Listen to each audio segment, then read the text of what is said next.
Salam sepak bola, teman-teman netizen atau warganet yang saya hormati semuanya. Welcome back ke konten terbaru dari channel YouTube Triple B. Dan di konten kedua hari ini sudah jelas dan pasti saya ingin membahas tentang hasil undian round 3 babak kualifikasi Piala Dunia tahun 2026 zona Asia yang baru saja dilakukan di markas AFC, tepatnya di kota Kuala Lumpur, Malaysia. Dan hasilnya Indonesia masuk ke grup C, teman-teman. Indonesia berada di grup C bersama dengan Jepang, Australia, Arab Saudi, Bahrain, dan juga China. Dan kalau bagi saya teman-teman, grup C ini bukanlah grup neraka, tetapi grup neraka banget. Jadi akan sangat sulit bagi Indonesia untuk bisa lolos ke Piala Dunia melalui round 3 ini. Tetapi tidak tertutup kemungkinan Indonesia bisa saja lolos ke round 4. Karena untuk bisa lolos langsung ke Piala Dunia dari round 3 ini, maka harus menjadi juara atau juga runner up dari grup. Tapi untuk bisa lolos ke round 4 dan kemudian kembali berjuang agar bisa lolos ke Piala Dunia, maka Indonesia harus bisa menempati peringkat ketiga atau juga 4. Dan menurut hemat saya bisa saja Indonesia menempati peringkat ketiga atau juga 4. Why not? Walaupun di atas kertas tampaknya mustahil. Tapi kita juga paham kan bahwa tidak ada yang mustahil teman-teman dalam sepak bola. Apa saja bisa terjadi. Buktinya Georgia, ya walaupun ini di kejuaraan Euro, ya di kejuaraan Piala Eropa atau turnamen antar negara Eropa. Georgia yang merupakan debutan, pertama-tama tentu sangat mengejutkan mereka bisa lolos ke Euro. Tapi di Euro mereka bermain lepas, mereka bermain terbuka, para pemain mereka confident, sehingga mereka bisa membalikkan prediksi semua orang dan lolos dari fase grup. Jadi kenapa enggak Indonesia juga lolos minimal ke round 4? Ya dong, baru nanti kemudian kita melihat peluang dari Indonesia untuk bisa lolos ke Piala Dunia. Dan memang lawan-lawan yang akan dihadapin di round 3 ini adalah lawan-lawan yang tangguh semuanya teman-teman. Termasuk juga Bahrain dan juga China. Tidak ada tim yang lemah di grup C ini. Karena semua tim yang lolos ke round 3 sebetulnya adalah tim-tim yang kuat. Ya, tapi kan bukan berarti para pemain kita takut. Ngapain takut? Ayo dong, bermain lepas. Kalau para pemain kita sudah takut sebelum bertanding, maka nanti pada saat bertanding akan membuat banyak kesalahan. Artinya faktor ketenangan ini yang harus dijaga.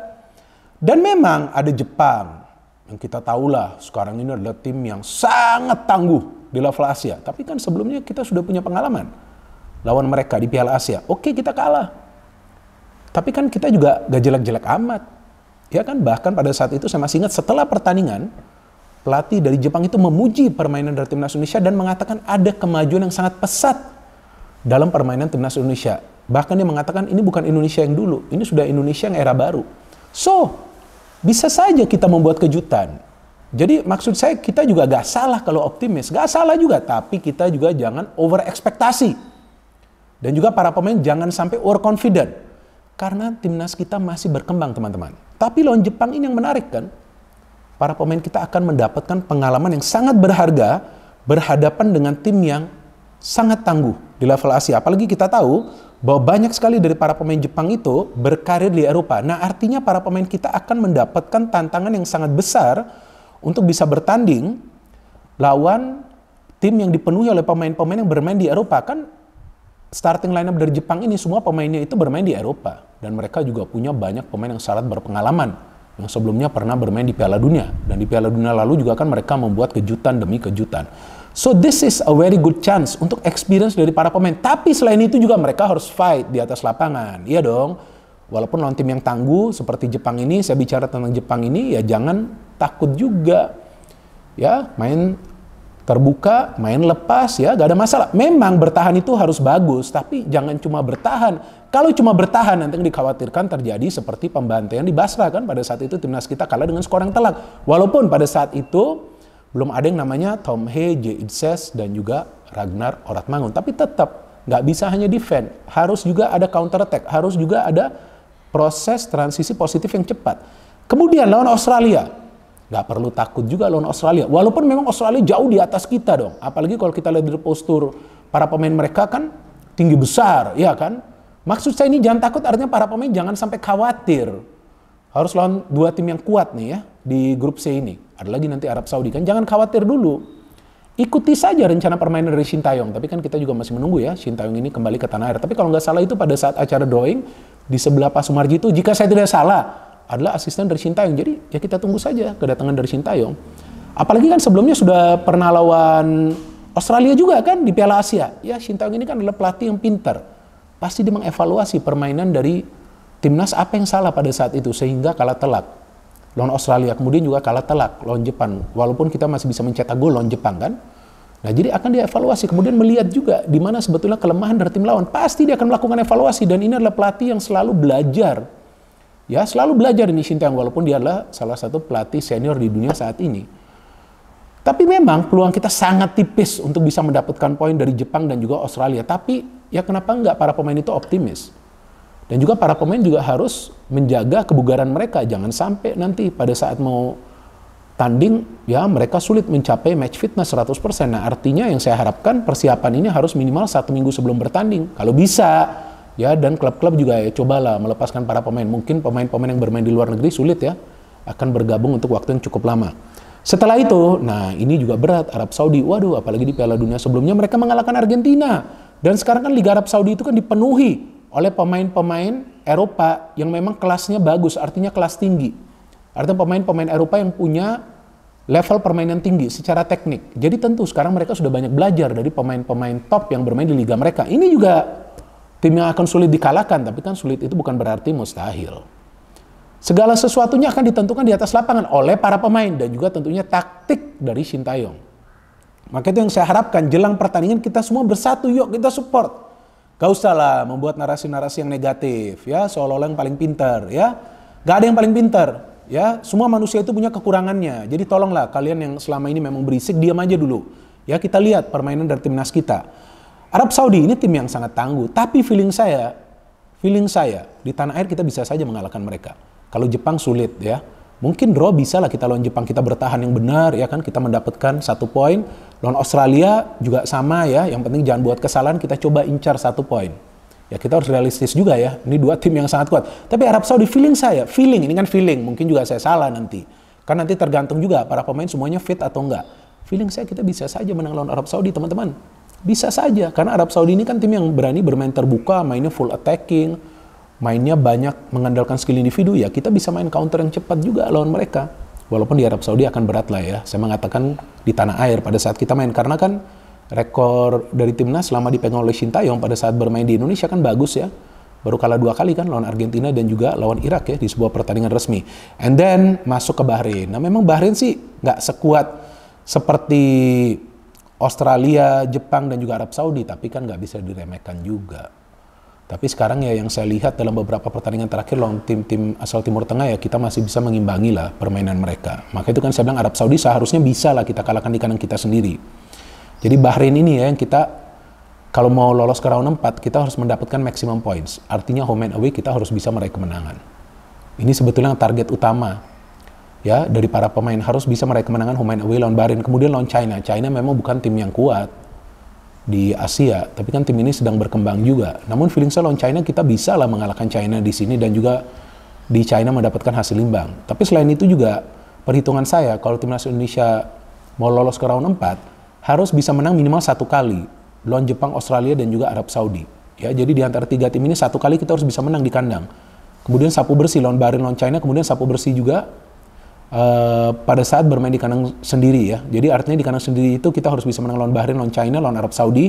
Australia saya pikir akan lebih baik kita fokus untuk mendapatkan 1 poin. Ini tim yang sangat tangguh, tapi masih ada chance Australia. Tapi Jepang menurut saya aduh berat banget. Australia kan pernah kita kalahkan, tapi kan di U23. Senior ini sudah beda teman-teman. Jadi jangan disamakan U23, level U23 dengan senior. Tapi ya kita lihatlah, sekarang ini kan Indonesia sudah masuk ke era baru ya. Artinya Indonesia juga sekarang sudah bisa bersaing untuk lolos ke Piala Dunia. Ini kan sesuatu yang luar biasa teman-teman, yang tidak pernah saya sangka sebelumnya, tidak pernah saya duga sebelumnya. Jadi saya pikir ya ini adalah momen yang baik bagi kita semua juga untuk mendukung timnas Indonesia. Dan walaupun ya sekarang kalau saya melihat grup yang neraka banget ini bagi Indonesia ya artinya peluangnya di atas kertas. Ya kan saya mengatakan di atas kertas, ya kalau bagi saya hanya 30%.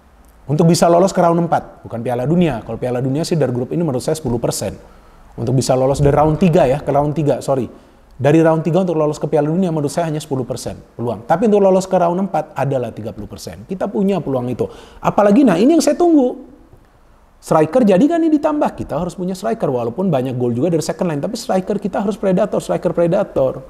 Agar kalau bisa one shot langsung gol gitu. Peluang pertama langsung gol. Atau dengan seminim peluang bisa mencetak gol. Itu kan yang penting. Dan di belakang kita masih harus punya tambahan pemain di belakang.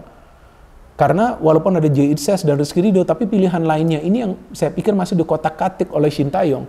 Jordi Amat kita tahu, ya kan, sering blunder. Ya mau gimana, memang faktanya seperti itu kan.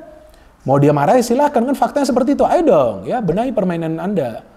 Justin Hubner, saya pikir masih belum matang untuk di level senior. Usianya masih sangat muda. Jadi artinya harus ada penambahan satu pemain lagi. Saya harapkan kalau bisa Kevin Dix ini kan bukan grade A lagi, grade A+. Bersama Jay Itzes, bersama Rizky Ridho, aman kita.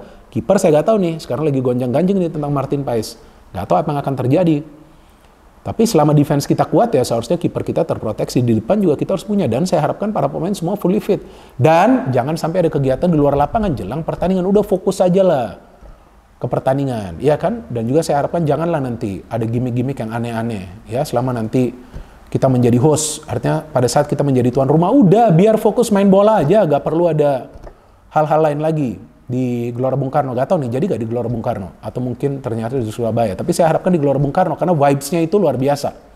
Apalagi dipenuhi nanti oleh puluhan ribu supporter, kan kapasitasnya lebih besar kan. Jadi teman-teman, kalau feeling saya, untuk lolos ke round 4, timnas kita punya peluang 30%. Saya mengatakan ini secara jujur karena saya tahu progresnya sudah sangat baik dan kita harapkan Sintayong bisa lekas kembali ke tanah air dan memulai persiapan dan harus ada yang namanya uji coba kalau bisa 2 kali sebelum nanti mulai bertanding di bulan September dan para pemain dikumpulkan minimal 1 minggu sebelum bertanding agar mereka bisa mencapai match fitness yang diperlukan untuk pertandingan besar ini dan juga agar mereka bisa siap secara mental dan saya harapkan nanti dari sisi psikologis juga para pemain akan dibantu oleh staff dari timnas ya, saya harapkan akan ada psikolog juga, bukan karena para pemain kita mentalnya lemah, enggak, agar para pemain kita ini siap secara mental.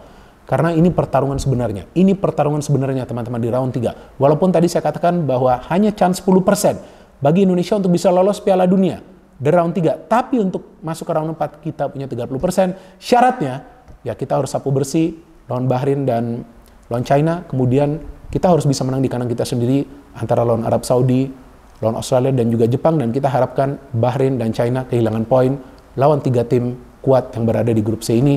Kalau grup A dan grup B teman-teman sudah tahu sepertinya Korea akan lolos dan juga Iran akan lolos karena ya itu adalah grup yang relatif ringan bagi mereka ya kan. Kalau bagi Indonesia masuk ke grup manapun ya grup neraka, tapi ke grup C ini Indonesia sudah masuk ke grup neraka banget, tapi kita harus support total berapa persen? 110%. Dan kita bangunlah narasi-narasi yang positif agar para pemain juga tenang, agar para pemain mentalnya semakin kuat, agar para pemain berjuang habis-habisan. Kalau perlu mereka berkeringat darah di atas lapangan, tapi saya yakin mereka akan fight untuk bisa membuat sejarah. Kalau kita bisa masuk ke round 4, baru peluang kita akan semakin besar untuk bisa lolos ke Piala Dunia. Memang sekarang ini untuk lolos ke Piala Dunia hanya sekedar mimpi. Tapi jangan salah, kita harus bermimpi dong teman-teman di hidup kita.